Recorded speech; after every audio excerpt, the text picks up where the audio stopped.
छोट्या पडद्यावरील प्रेमाची गोष्ट ही मालिका आपल्या हटके कथानकामुळे प्रेक्षकांमध्ये विशेष लोकप्रिय आहे. तसेच या मालिकेतील मुक्ता आणि सागर देखील प्रेक्षकांचे लाडके बनलेत. मात्र मालिका लोकप्रियतेच्या शिखरावर असताना या मालिकेतून आता एका महत्त्वपूर्ण अभिनेत्याने कायमचा काढता पाय घेतला आहे.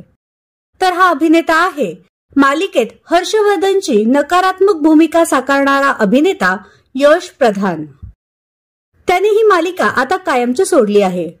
मात्र त्याने मालिका का सोडली याबाबत अद्याप कोणतीही माहिती समोर आली नाहीये. मालिकेत आता त्याची ही भूमिका एक नवीन अभिनेता साकारणार आहे. या अभिनेत्याचं नाव आहे अनिरुद्ध हरीप.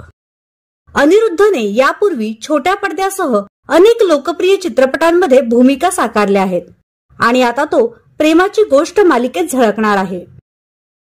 तर तुम्हाला प्रेमाची गोष्ट मालिका आवडते का हे आम्हाला कमेंट बॉक्समध्ये नक्की सांगा.